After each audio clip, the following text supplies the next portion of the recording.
Hello, everyone. This is Parrish Alford with the Daily Journal. I'm joined by Logan Lowery, our Mississippi State beat writer, and this is Double Coverage, a production of the Daily Journal. We're going to talk all things Mississippi State and Ole Miss for the next half hour or so. Logan, how are you, man?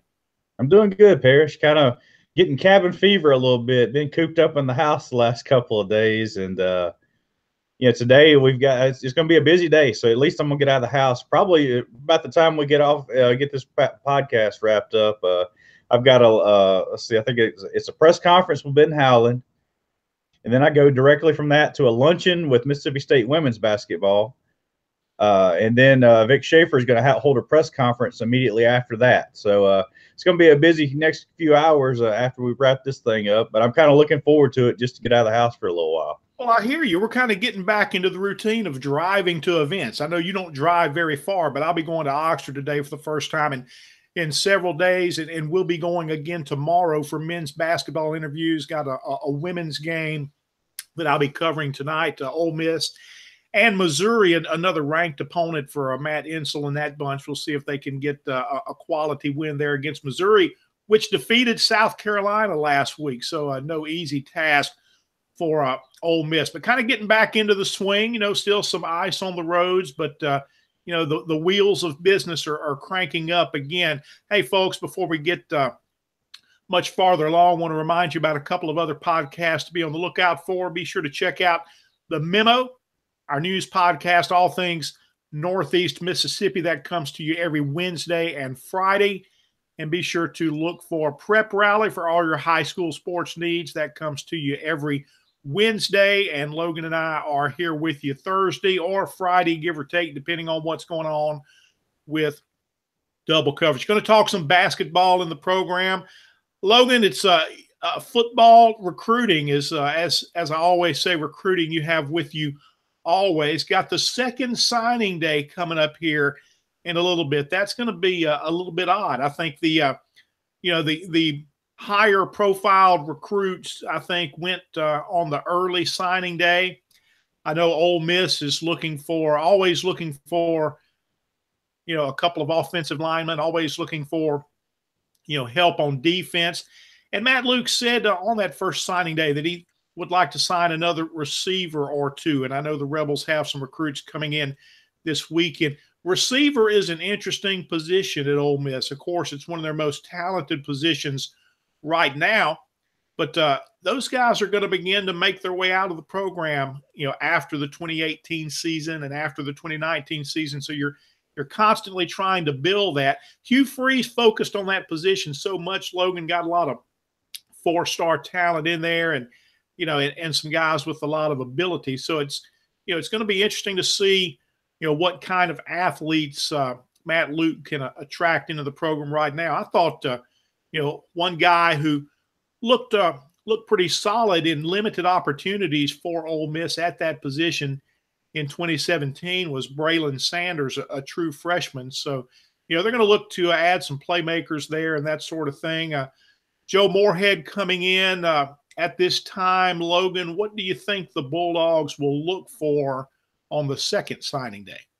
Yeah, and there's not a whole lot of spots too. I mean, they signed most of their class back in December, and they're not going to add. I think Joe Moorhead said on the first signing day that he was on 4 to 5 more spots, and that was going to be it.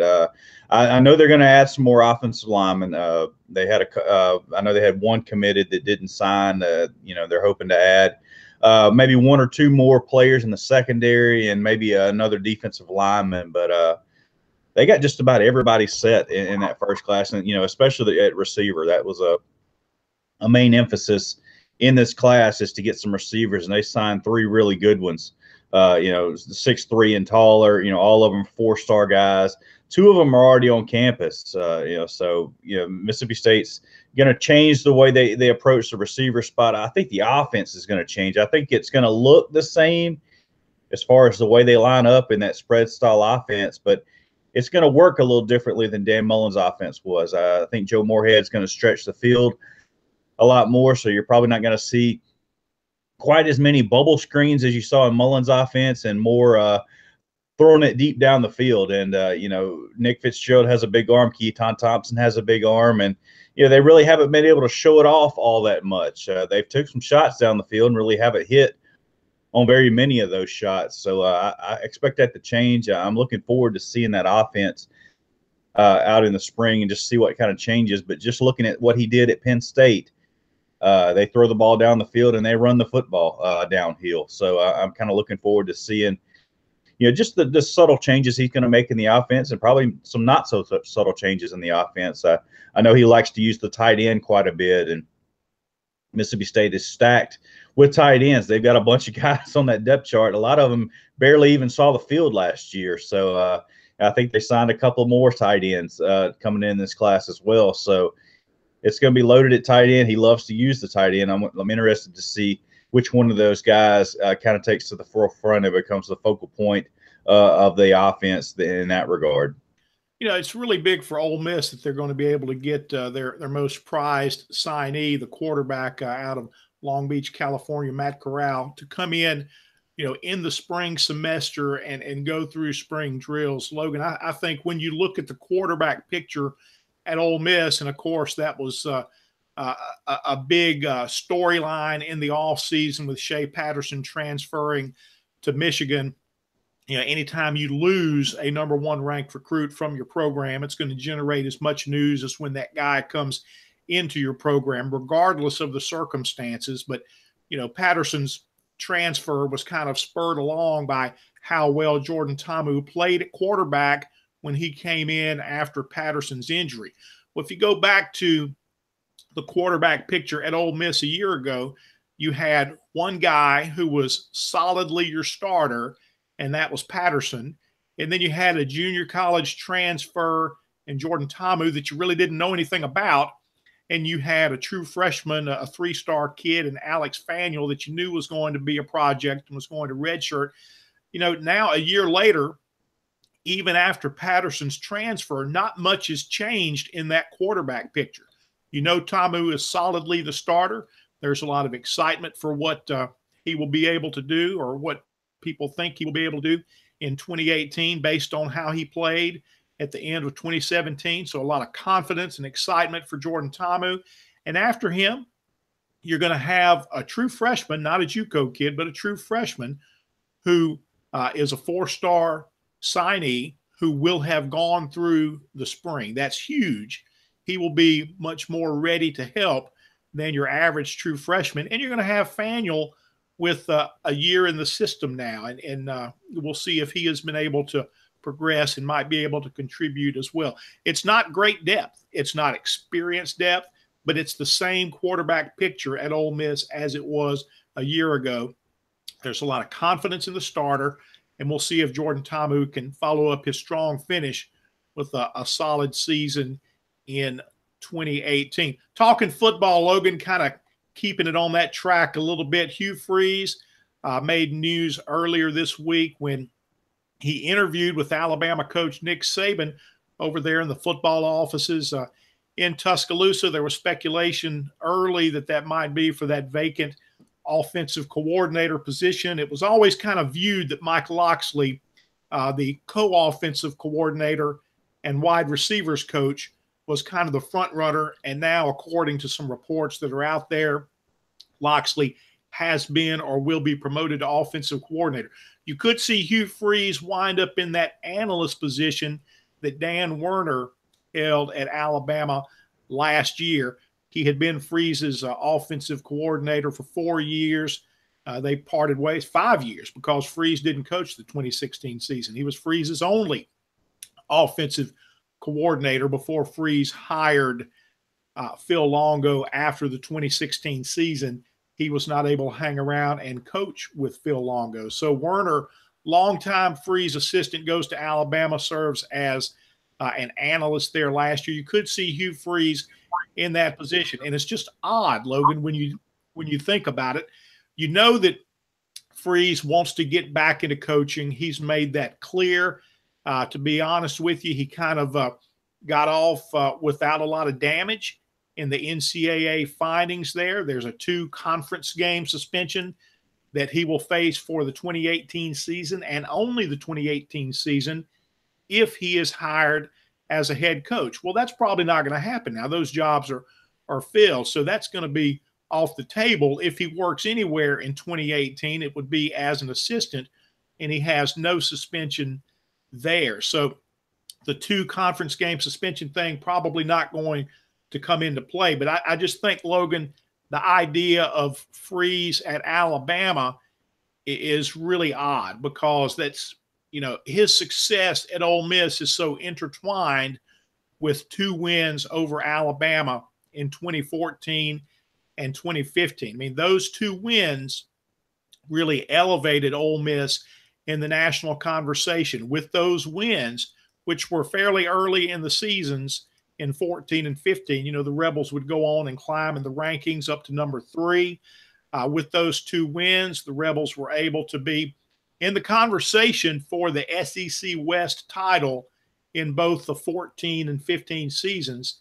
And with those 2 wins, the Rebels would go on and play in New Year's 6 bowl games after both of those seasons. So a lot of the success that Freeze had as a coach is tied to those wins against Alabama. It's really, you know, those are huge bullet points on his resume. And you know, then to see him potentially go and coach for Alabama against Ole Miss, well, you think some might think it's only 1 game a year, but you know, football is never just 1 game a year. There's so much preparation that goes on, and of course recruiting, and you know, even as an analyst, Freeze would to some degree be involved in recruiting, whether it's just giving his opinion or things of that nature. So really odd, the idea that he could be coaching at Alabama. I think you know, Freeze deserves a second chance at coaching. Logan, you know how much we write about athletes who have gone off track or have done something really improper or what have you to damage their career. They get second chances. They go off. Those second chances, lots of them make good with those second chances. So it's not that they don't deserve them. I think the same should be applied to coaches, and you're going to see that. And it, you know, the fact that Freeze was not quickly hired as a head coach, and you really didn't hear his name around a lot of head coach vacancies, may indicate that a lot of people think a little more time needs to pass. But I think Freeze will coach again. Even if he does go to Alabama as an analyst, that's not going to be a long-term fix for his career. But based on the success he had against Alabama, those 2 big wins, and the fact that Alabama is the rival of everyone who is trying to win the SEC West, just kind of odd to see him potentially in that position. I know that's not a done deal or anything yet, just talking after an interview that he had with Nick Saban. Kind of odd, don't you think? Kind of like Dan Mullen going to Florida, I guess. Well, it's not, you know, if this does work out, and it looks like that it probably will, it's not going to be the first time that Nick Saban has hired a coach with some baggage. You know, you look at Lane Kiffin. You know, he was damaged goods when he left. When USC left him at the airport. So you know, he ended up had a couple of good years there at Alabama. Cashed that into a head coaching job again at FAU. But you know, Lane Kiffin was that young, hot, bright coach that, you know, the Tennessee had, that the Oakland Raiders had, you know, USC had. I mean, he just kind of bounced around all over the place and kind of burnt some bridges at a lot of spots. And you know, he was able to do that. He did the same thing with Steve Sarkisian, who left USC and, you know, got in trouble with, you know, I think it was drinking, and he came on as an analyst. And when Lane Kiffin left, Sarkisian became the offensive coordinator for I think the national championship game or one of those playoff games or whatever it was. I'm trying to, you know, do this off the top of my head, but Sarkisian leaves, and I think he went to the Atlanta Falcons after that. So you know, those are 2 coaches that, you know, had some baggage and, you know, came in under Nick Saban, and you know, were able to, you know, kind of bounce back and turn their careers around and, you know, cash that in for some more jobs. And that may be the same thing that happens with Hugh Freeze. Obviously, there's some baggage there, and,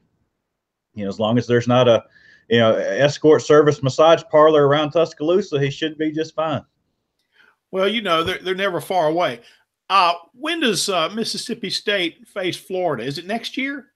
It is this Yeah, upcoming it's season. this coming season in In 2018. September, so it's a Just going to the Eastern Division, that might lessen it some. You're not going to see them every year unless it's Kentucky, I guess, or for Ole Miss Vanderbilt. But hey, that you're going to come back around, and I think Ole Miss fans, if Freeze is going to get back in the SEC, you would kind of prefer it be over there in the Eastern Division somewhere, somebody that you don't play every year. But State gets they get reconnected with Mullen right away. What do fans think about that?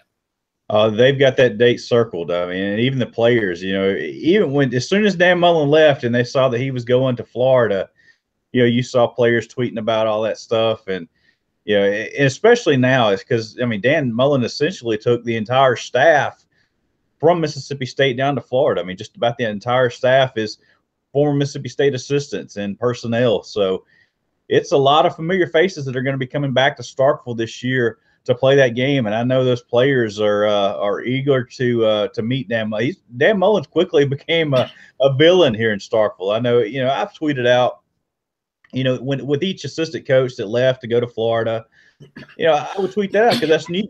A former Mississippi State assistant leaving to go to Florida, that's news. But fans did not like me retweeting anything Dan Mullen or Florida related. Why do you think it's that way, Logan? I mean, I didn't see anything improper or outside of the norm, I guess, of what you see with all coaches who leave and go somewhere with Dan Mullen. He didn't make a pine box statement the way Tommy Tuberville did when he was leaving Ole Miss. It's very common for coaches to take many of their staff members, if not all of them, with them, to the next job. And as you see, some stay behind and some join the new program later. Why do you think State fans feel that way? Was there something improper about the way Dan Mullen left that I missed?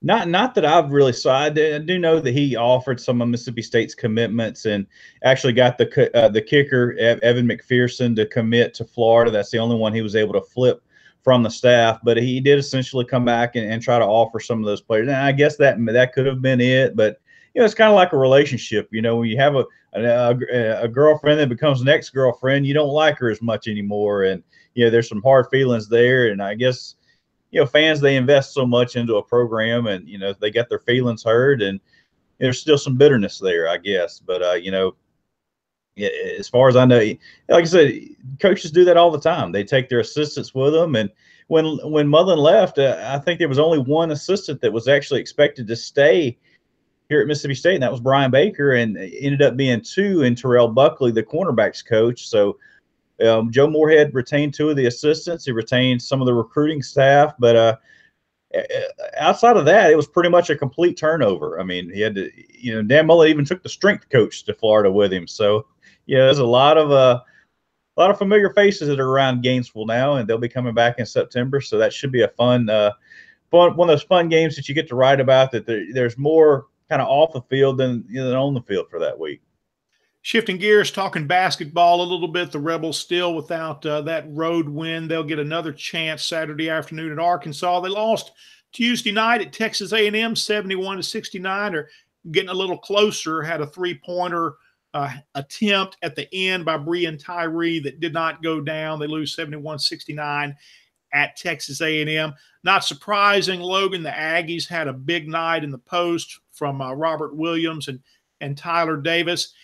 And it is a little bit surprising the way this Ole Miss team has evolved. Now, there was some buzz about this team back in the preseason because of its guards, because of what Terrence Davis accomplished last year, the high expectations for him, such a really explosive and athletic player. And then the guys you knew that were around him with DeAndre Burnett, Breon Tyree, the addition of Markel Crawford, the grad transfer from Memphis, freshman Devontae Shuler coming in. A lot of excitement for this team because of its guards. There were some expectations for Bruce Stevens, but it was maybe that he was going to play the four and he was going to step out and shoot three-pointers and kind of be that stretch four that you had to guard on the perimeter. Now, as we see this team here in mid-January, The guards have been relatively inconsistent, save for a couple. Davis has struggled during conference play. Burnett has been pretty good. Tyree has come on, but they've had a problem getting those guards, 2 or 3 of them, to play well together. It's been one. Another one might contribute a little bit, but the Ole Miss has had a problem getting several of its guards to play well on the same night. And at the same time, it's Stevens that has come on, and he's come on at the 5 and not the 4. He still shoots the threes. Logan, I can shoot threes. He needs to make a few more, but he's really grown as a low post scorer.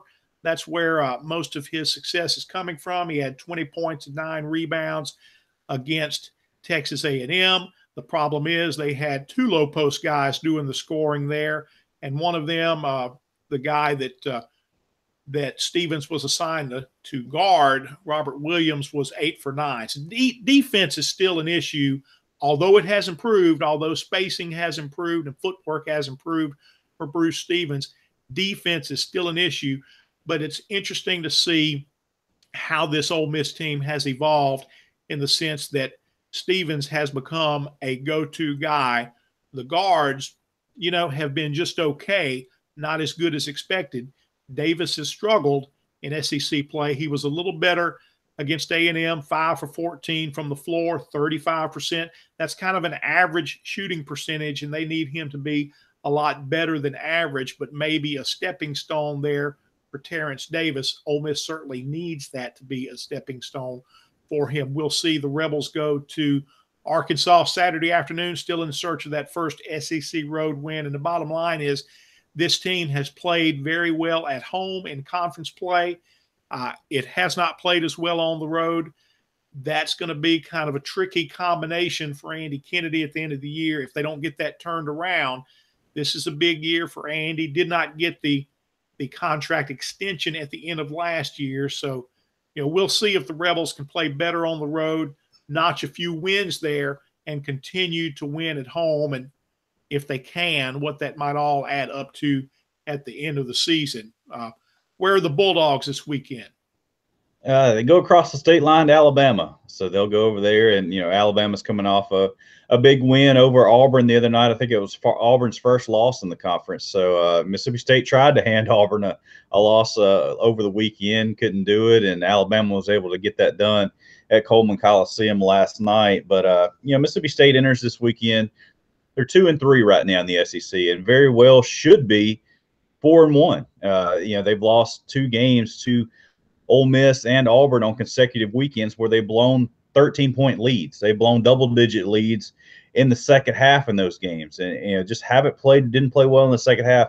Against Auburn this past weekend, that first half against Auburn was probably, Ben Howland called it their best half of basketball all season. And then they come out of halftime and couldn't hit the broadside of a barn with their 3-point shots, and just played very, very poorly in that second half. It's just 2 totally different teams from the first half to the second half. And, they come out the other night against Vanderbilt. They played Vanderbilt Tuesday night here at home. And their first 4 minutes, they took 4 3-pointers in the first 4 minutes and didn't make any of them. And I was like, well, here they go again. They're, just going to continue to jack up 3-pointers. And anyway, they just continued to shoot them, and they started following. They ended up finishing that game 8 of 16 from 3-point range. Ended up having a huge win over Vanderbilt. Both those teams entered that game on a 3-game losing streak. So they ended up, were able to get that big win. Continued Vanderbilt's losing skid, and Mississippi State was able to get a win here at home and played really well. Like I said, the 3-pointer started to fall. Eric Holman goes 18 and 10 in that game. Quindary Weatherspoon scored 19 points himself, got 10 points off the bench from Lamar Peters. Now, Vanderbilt wasn't playing with one of their best players, Matthew Fisher-Davis, their second leading scorer, did not play in that game. But, Mississippi State was able to take advantage of that and put 2 halves together. They played 40 minutes of basketball, got their second win in the conference, and now they go to Alabama, who is emerging as one of the top teams in the league. That's the thing. This league is a lot more balanced, it seems like, this season. There's really not one team that's running away with things. And I think the bottom's not very, the bottom of the league is pretty good itself. So I think anybody can beat anybody on a given night. So we'll have to see how Mississippi State plays on road. They're also looking for their first road win in the conference, but they really haven't had that many. They played out Ole Miss where they blew that lead in the second half, and then they got their tails handed to them down at Florida. So they'll go to Tuscaloosa this weekend and see how things are. Hey, it is interesting. SEC basketball, I think, is greatly improved. You can see that in the RPIs, but it's different from SEC football where you were top heavy and the depth wasn't as good as it has been in recent years. Right now, you're right, Logan. Kentucky's not what Kentucky once was, and the top of SEC basketball isn't that much different than a lot of the other teams. So that's good news, I think, for SEC basketball. Folks, that's it for this edition of Double Coverage, a production of the Daily Journal. We thank you for clicking in with us today. Be sure to check out the Memo, our news podcast that comes to you every Wednesday and Friday. And be sure to check out Prep Rally for all your high school sports needs. That's also every Wednesday. And Logan and I will be back with you next week for another round of Double Coverage.